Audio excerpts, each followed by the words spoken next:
Assalamualaikum warahmatullahi wabarakatuh. Hai adik-adik, apa kabar? Semoga kalian baik-baik saja ya. Tetap jaga kesehatan, jaga imunitas, dan pola makan makanan yang bergizi meskipun dalam kondisi COVID-19. Sebelum pembelajaran kita mulai, marilah kita berdoa terlebih dahulu. Berdoa mulai. Doa selesai. Di sini kakak akan memperkenalkan diri.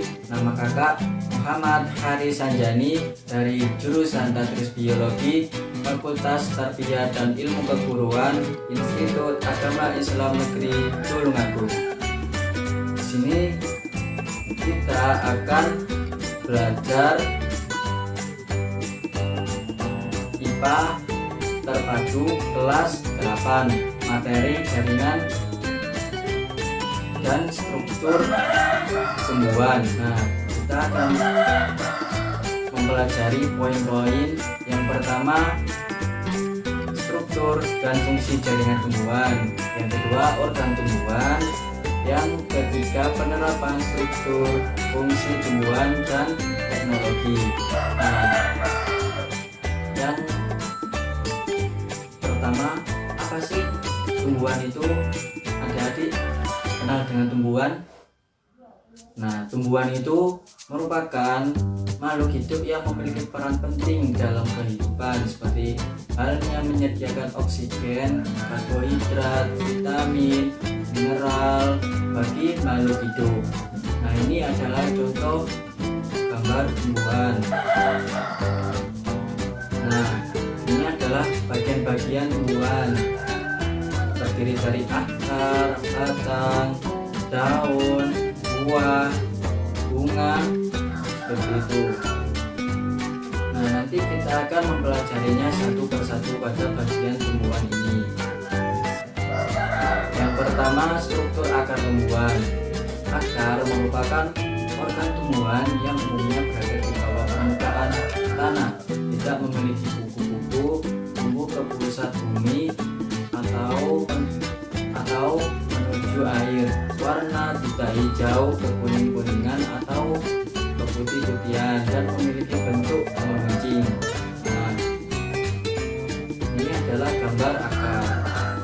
Nah, bagian akar yang pertama, leher akar atau pangkal akar, disebut kolum. Batang akar, corpus radicis, cabang-cabang akar, radix literalis, serabut akar, fibrilla radicalis, rambut-rambut akar atau bulu-bulu akar, stilus radicalis, ujung akar, apex radicis, ujung akar, calyptra. Nah, ini akar biasanya berfungsi untuk menyerap air dan mineral dalam tanah. Bagian mana yang menyerap air dan mineral dalam tanah? Yakni pada bagian bulu akar atau rambut-rambut akar yang disebut stilus radicis. Kemudian ujung akar ini biasanya untuk menancapkan ke pusat bumi atau dalam tanah. Nah, terdapat dua sistem perakaran pada tumbuhan, yaitu serabut dan tunggang. Tumbuhan monokotil seperti padi, jagung, dan rumput memiliki sistem perakaran serabut. Sebaliknya pada tumbuhan dikotil seperti kacang tanah, mangga, jambu, belimbing itu memiliki sistem perakaran tunggang. Berdasarkan tipe percabangannya dan bentuknya, akar tunggang dapat dibedakan menjadi akar tunggang yang tidak bercabang atau sedikit bercabang, dan akar tunggang yang bercabang atau biasanya disebut dengan ramosus. Sekarang kita akan menjelaskan apa sih fungsi akar itu selain dari menyerap air dalam tanah. Nah, akar memiliki fungsi sebagai cadangan makanan, seperti pada tumbuhan umbi-umbian seperti singkong, kemudian ketela, kentang,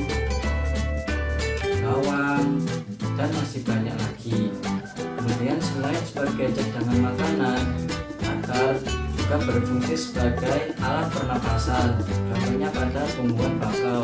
Nah, tumbuhan bakau ini biasanya berada di sekitar pantai yang berfungsi untuk menahan abrasi. Abrasi itu adalah pengikisan air tanah oleh air laut. Dan kita akan membahas struktur batang tumbuhan. Batang merupakan bagian tubuh tumbuhan yang berada di atas tanah serta tempat melekatnya bunga, daun, dan buah. Nah, ini adalah gambar batang tumbuhan. Struktur batang tumbuhan. Bagian batang terdiri dari sebagai berikut: buku atau nodus dan ruas internodus. Buku atau nodus pada batang merupakan tempat daun, bunga, dan tunas melekat. B. Ruas internodus merupakan bagian batang yang letaknya di antara buku-buku. C. Selain dari buku dan internodus, tunas yang terdapat pada sudut di antara daun dan batang dinamakan tunas aksiler. Tunas ini berpeluang menjadi cabang tumbuhan. Struktur dan fungsi batang tumbuhan. Batang memiliki banyak fungsi, antara lain menyokong bagian-bagian tumbuhan yang berada di atas tanah dan sebagai jalan pengangkutan air dan mineral dari akar menuju daun, dan jalan pengangkutan makanan dari daun ke seluruh tubuh tumbuhan. Nah, selain jalan pengangkut makanan dari daun ke seluruh tubuh tumbuhan, batang juga berperan sebagai cadangan makanan. Contohnya pada tumbuhan tebu, tumbuhan sagu, dan lain sebagainya. Selanjutnya, struktur daun tumbuhan.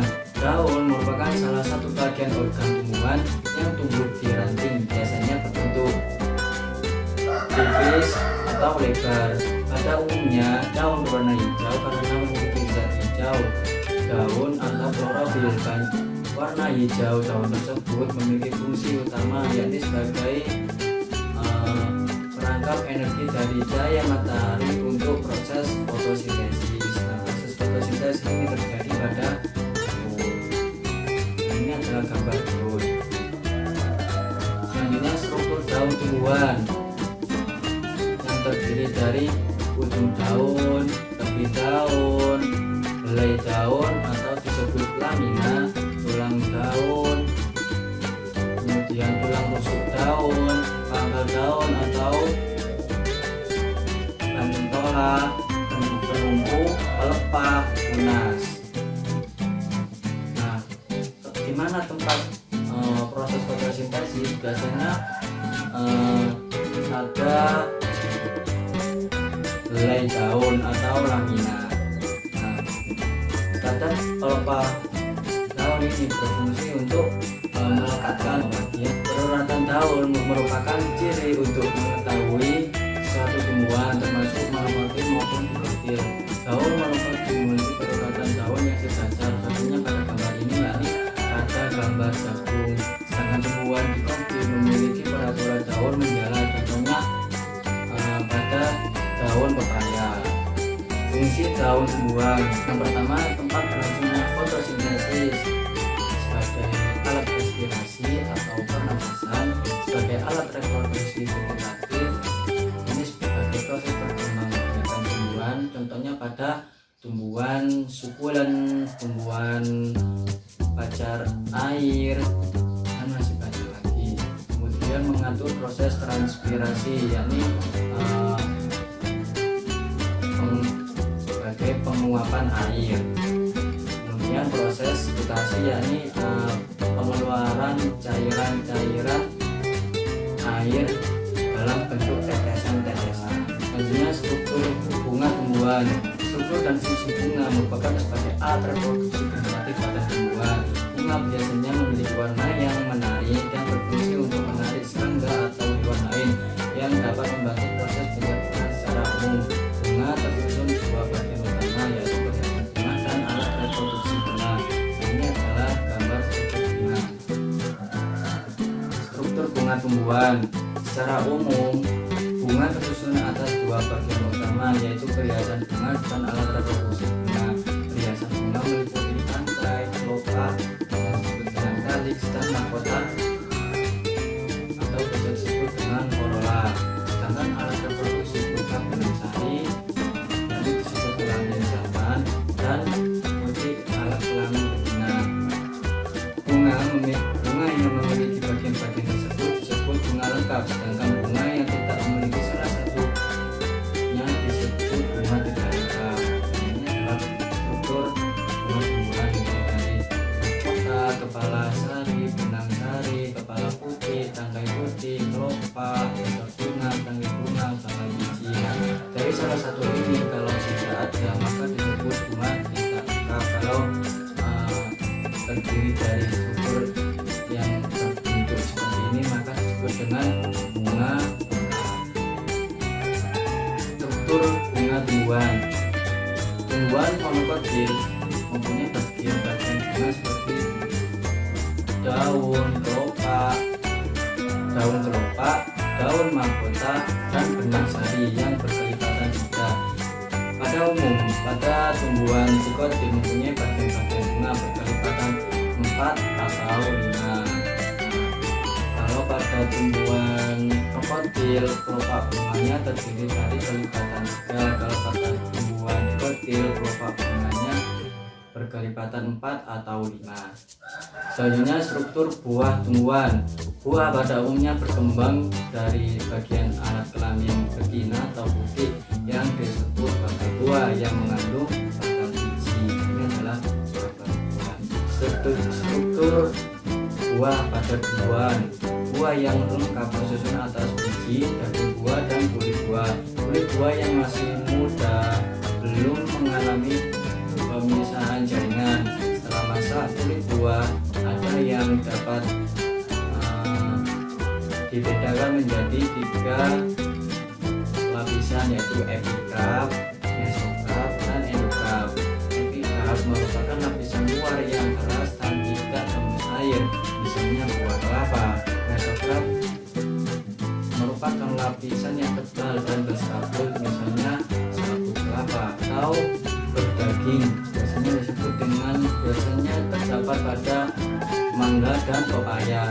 Endograf merupakan lapisan paling dalam yang tersusun atas lapisan sel yang sangat keras dan tebal, misalnya burung kelapa, berupa selaput tipis atau pada buah rambutan. Yang warna putih itu disebut endograf pada buah rambutan. Ini adalah gambar struktur buah. Selanjutnya kita akan membahas jaringan tumbuhan. Jaringan adalah sekelompok sel yang mempunyai struktur dan fungsi yang sama. Pada tumbuhan, jaringan dibagi menjadi jaringan meristem dan jaringan dewasa. Jaringan meristem tersusun atas sel muda dan bersifat aktif membelah. Dinding sel tipis banyak protoplasma, bentuk dan ukurannya sama, rongga selnya kecil. Jaringan dewasa, jaringan yang sudah berhenti membelah, tidak mempunyai aktivitas untuk memperbanyak diri, ukuran relatif besar dibandingkan sel meristem. Vakuola besar, dinding sel mengalami penebalan, terdapat ruang antar sel, kadang-kadang sel sudah mati. Selanjutnya jaringan dewasa penyusun organ tumbuhan tingkat tinggi, antara lain yang pertama jaringan epidermis, merupakan jaringan yang menutupi permukaan tumbuhan. Ciri-ciri: 1. Selnya berbentuk balok, tipis, rapat, serta tidak memiliki ruang antar sel. Berfungsi sebagai pelindung, dilapisi kutikula. Sebagai epidermis, ada yang bermodifikasi menjadi sisik atau bulu. Biasanya tidak memiliki klorofil. Nah, ini ada gambar jaringan epidermis pada tumbuhan. Yang di atas adalah gambar jaringan epidermis daun dan tumbuhan, yang bawah adalah jaringan epidermis pada akar tumbuhan. Selanjutnya jaringan parenkim. Nah, jaringan parenkim ini terdiri dari parenkim dan sklerenkim.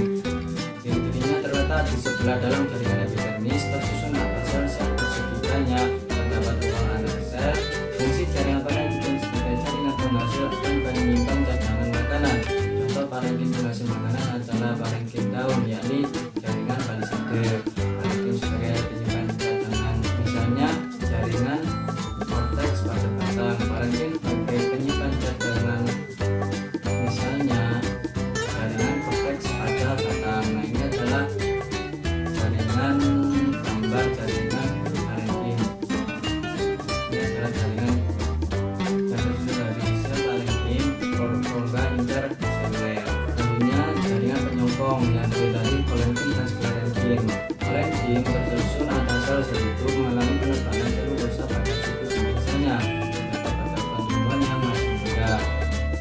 Sklerenkim tersusun sel mati mengalami penebalan lignin pada seluruh dinding selnya.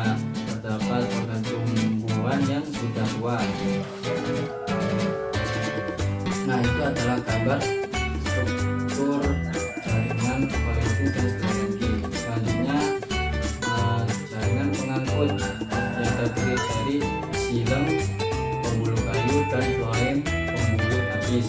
Xilem umumnya tersusun atas sel mati berfungsi mengangkut air dan barang-barang mineral dari akar menuju daun. Xilem terdiri dari trachei yang disekat-sekat antara selnya berbagi trachea, yakni sekat-sekat antar selnya berliang. Floem tersusun hidup berfungsi mengangkut hasil fotosintesis dari daun ke seluruh tubuh jaringan. Tersusun dari sel-sel panjang yang ujung-ujungnya bergandengan membentuk suatu pembuluh jaringan yang diiringi oleh sel-sel pengiring. Nah, ini adalah gambar struktur batang dikotil. Ada epidermis, korteks, floem, cambium, xilem, dan pits. Selanjutnya organ tumbuhan. Yang pertama akar. Ini adalah akar dikotil dan akar monokotil yang terdiri dari epidermis, korteks, endodermis, versikel, inti, floem, xilem, rambut akar, dan stele. Nah, inti akar itu terdapat pada tumbuhan monokotil, sedangkan pada tumbuhan dikotil tidak ada inti akar. Itulah perbedaannya dari tumbuhan struktur akar pada tumbuhan dikotil dan monokotil.